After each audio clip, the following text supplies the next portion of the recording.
Well, we got Thom Hartmann talking about, I think, here's my pet theory. I think he made this entirely so that you guys would notice and play the clip, and tell me to play the clip on this show. I think Thom Hartmann, he was too bashful to answer my email directly. I understand.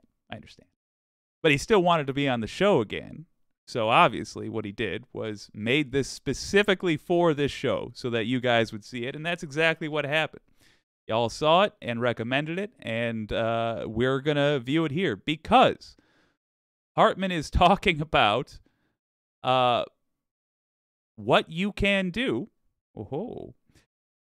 to save Social Security without requiring the 217 members of Congress who voted against it to be your pals. Let's listen to the man. With us, our old buddy Alex Lawson, the executive director over at Social Security Work. Now, I'm just saying. It sounds a little bit like he's trying to get on the show. That's all I'm saying. It's just an observation. Thom Hartmann's a secret fan of what you can do. You heard it here first. StrengthenSocialSecurity.org or SocialSecurityWorks.org. SSWorks on Twitter and ALaw202 on Twitter. And Alex, welcome back to the program. 217 Republicans just voted to cut Social Security is the headline. Tell me about this. Yeah, so last week, first, Tom, thanks for having me, as always. Last week was a busy week in Washington, D.C. The Republicans working as hard as they could to ram through the House a bill that would devastate Social Security, the Veterans Affairs, so the VA and the Social Security Administration. I mean, just absolutely devastating cuts.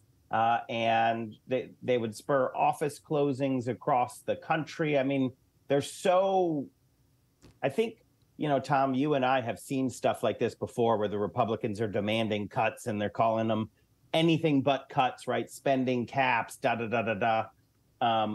But I do think that something that's new here is just how, I don't know, like crazy the magnitude of what they put in there is. And I think it is the only way that McCarthy could get to the votes that he needed to get to, right? He literally gave just the Marjorie Taylor Greene caucus whatever they asked for. Right, the Sedition Caucus. The Sedition Caucus. Yeah. You know, he knows that this is dead on arrival in the Senate. So his pitch was literally like, oh, don't worry about it. You can vote for these things because, you know, it's actually the negotiation is going to move over to the Senate. But the truth is, I mean, these guys just voted to cut Social Security and veterans benefits, 217 of them. Almost the entire caucus, Tom, voted for it. They didn't talk about it. They didn't muse about it. They put their name affirmatively on the vote to pass it out of the House. Yeah, that really needs to be stressed. Go to every Republican voting person that you know and just work it into conversation, just check in, make sure they understand that 217 Republicans in the House voted to hack down Social Security. Look, it attacks them on two fronts. Number one, they're going after Social Security. People don't like that. Number two, it makes them look like liars. They booed Biden. No, we're not going after it. Boo, boo Biden. How dare you suggest that we would go after Social Security? Well, then they went after Social Security. That's who they are. Just make sure the people in your life know about it. That's not even what you can do. That's just a little bit of work towards 2024 that we can get done now. Make it a regular part of the conversation that Republicans are against Social Security. There's no trick here. There's no gotcha. That's just fact. Republicans hate Social Security. Republicans are trying to get rid of Social Security. So, make sure the voters know that. If you have older voters in your life who tend to vote Republican, And as a matter of fact, you do have people in your life who are older, and you can confirm vote Republican. Guess what? They need to know that their Social Security is being attacked by Republicans. That is a fact that needs to become part of our regular conversations. Let's let the man keep going. Let's hope the Democrats have enough political common sense to turn this into ads for all 217 of them, because every single one of them is standing for re-election a year from November. Absolutely. So I hope, and there's every indication that that is going to be the case. We're going to do what small part we can at Social Security Works to lead the way. We've got a billboard up in Rep. Valadeo's district, which is in California, California 23, and that's one of the, there's a bunch of districts, Tom, as you and your listeners know, they're Biden districts. So they're districts that voted for Joe Biden. Yeah, there's like 18 of them, right? Exactly. And those are the ones where it's actually, you know, it's a Biden district by plus something. There's another like 17 of them where it's just barely a Trump district, right? So the playing field for the Republicans that they have to defend is pretty large. And we've got a billboard up today. Rep. Valadeo voted to cut Social Security and veterans benefits. Call and then his local office number. We've already got a protest planned for next week where we're going to get seniors and veterans down to his office. And I feel like the moderates, Boom. Tom, I don't really get why they were so blasé about voting for this. Did they not think that there'd be a huge reaction? That it would. Let's just pause it here for a second. If you want to get a little bit more strategic, check who your representative is. Find out if they are a moderate. There's a good chance that one of these 217 dingbats is representing you. Don't let them get away with that. Here's how you hold them to account. When you're outside their office holding a sign, they're not going to be intimidated by the fact that one voter is out there holding a sign at them. They're not intimidated by the implication of that one voter. They're intimidated by the sign. Representative X voted to cut your Social Security. That sign outside of their office is a nightmare to them. So yeah, one person can make a massive difference. And by the way, it's true. Watch them try to deny it. What are they going to say if they walk out there? Oh, that's not true. Now, I voted for reasonable reform in the budgetary. No. They're going to stumble and flee. They will be powerless in the face of your $1 floppy cardboard sign. Embarrass them. Make it something they suffer for politically. Make it something they have to deal with, because that is how you are going to pressure them into cutting out that nonsense. So if you're feeling squirrely, consider camping outside their office for an afternoon with a sign and a bottle of Gatorade. The Gatorade's for you. Stay hydrated. It's something so out of step with their district. It's sort of mind-boggling when people make such huge missteps. But they understand the media, Alex. The math that they're doing is that if Democrats had voted to give I don't know, nationally,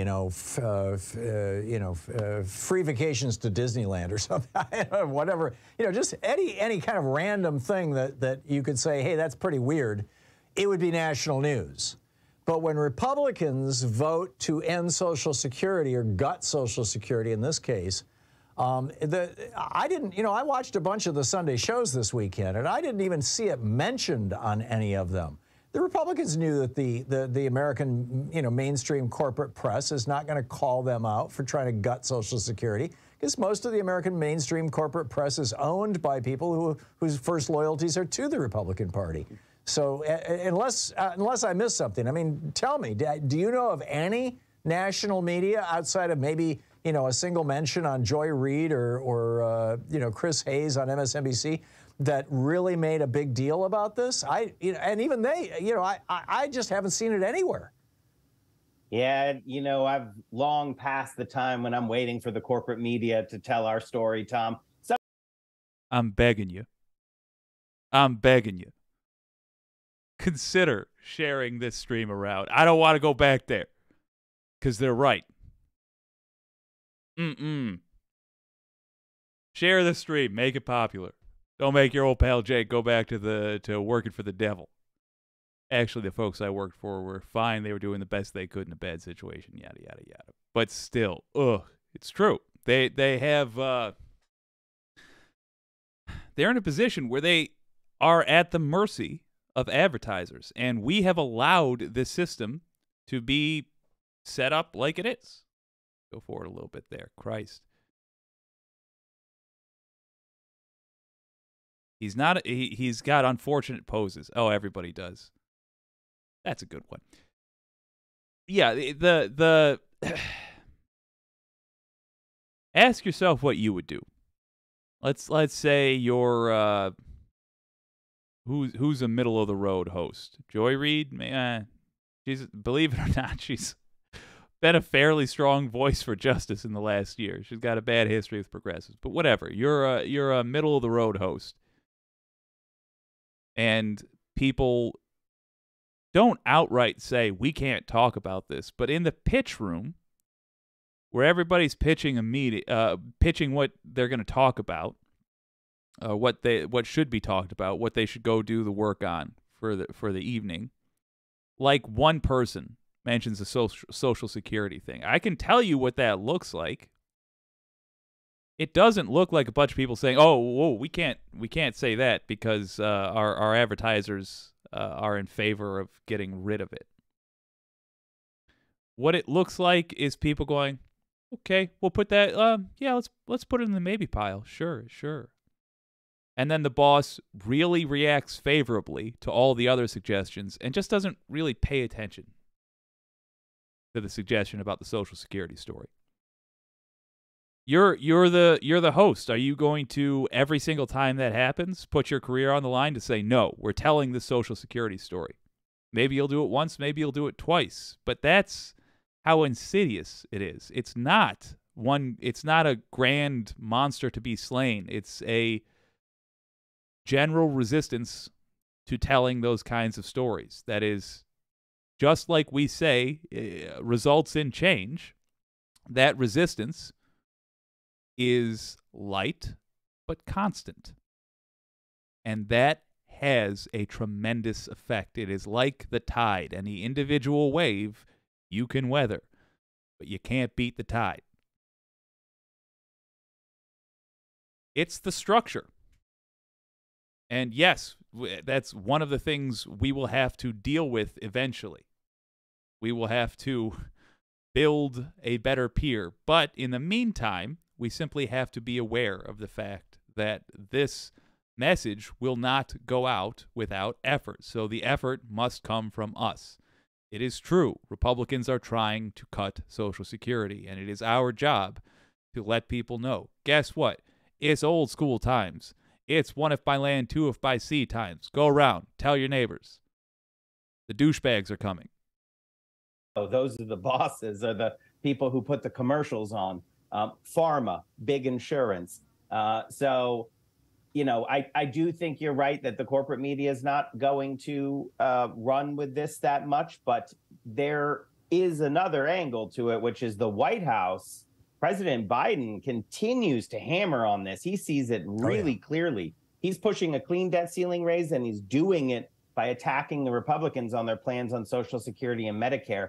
And we're seeing the same thing out of the Senate, you know, with Chuck Schumer saying that's where he is as well. So I do think that that is getting media attention. And as long as the Democrats stay on the on offense here and just keep hammering away at what the Republicans have done, where there's been little moments is when the Republicans, you know, cry out in terror or anger that they're being called out for doing exactly what they are doing, right? There was, from the House floor, they're saying, why are you accusing us of cutting veterans benefits? And everyone's like, because you are, man. That's what's in there. That's what's in there. It's what you did. Yeah. So Alex, you said you've got a billboard in the district of one of these 18 Republicans who are in a district that voted for Biden. We had a conversation. I had a conversation with a caller last week who was calling up and asking, pardon me, I had to sneeze. Who called up and was asking, what does it cost for a billboard? Is this something we can do?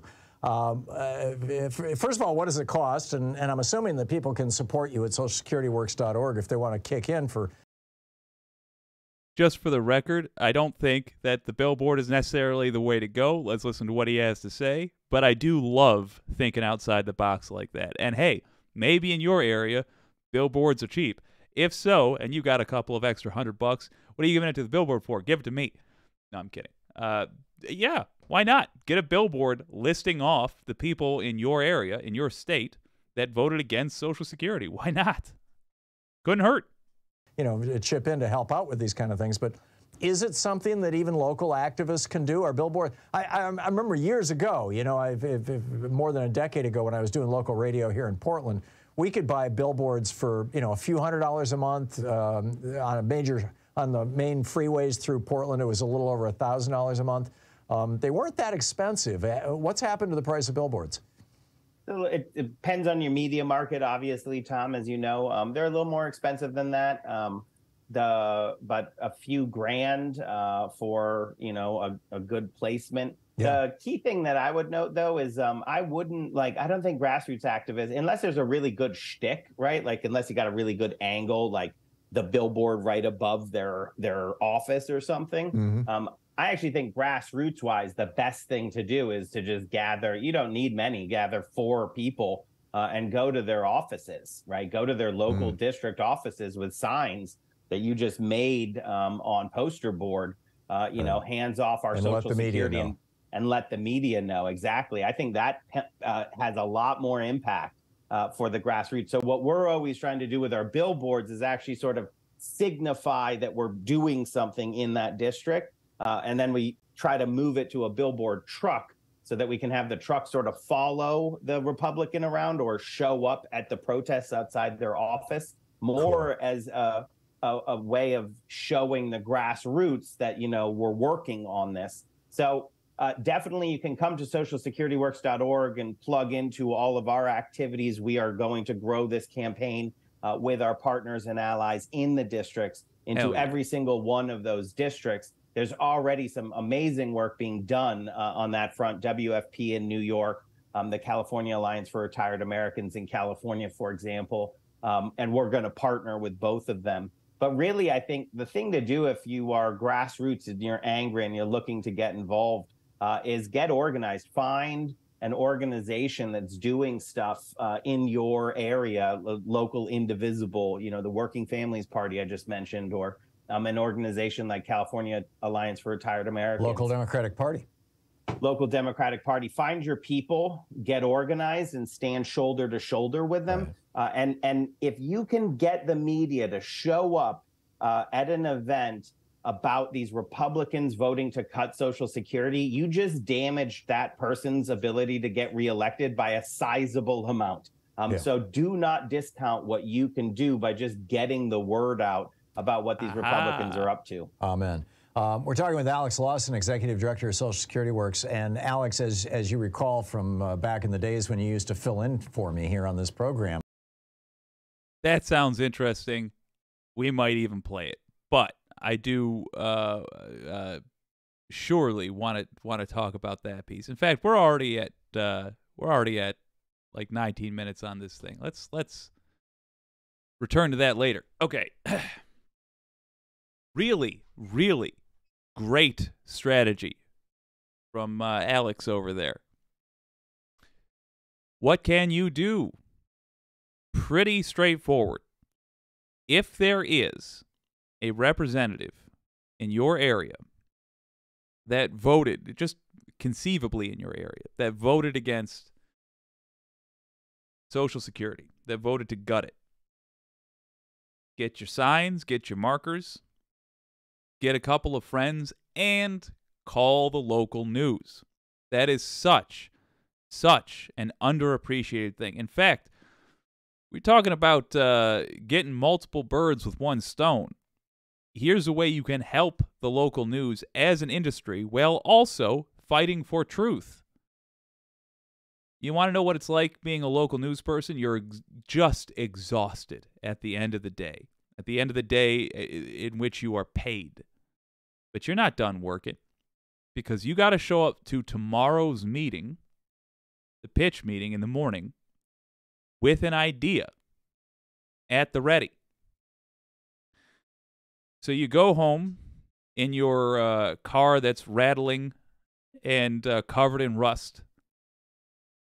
And with your eyelids heavy, you're scrolling through emails trying to find what tomorrow's story will be. Make it easy for them to cover what you're doing. Write your local news.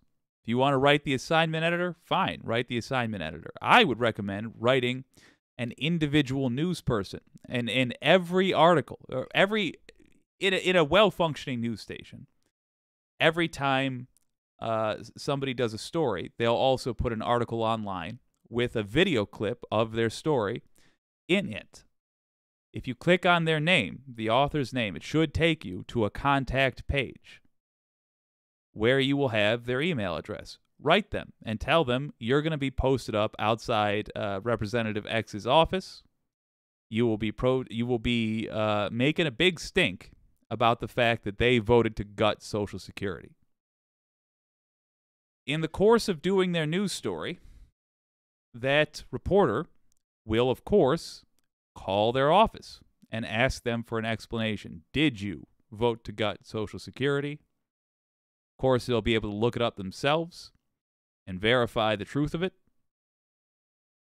It is a devastating political blow to have stood against Social Security in any way, shape, or form in the United States of America, as it should be. As it should be. Don't let them get away with doing a vote like that and not paying the political consequences for it. Those days in the United States have to be over. Excellent suggestion. Thank you very much. Let's see what the Wiki community has to say.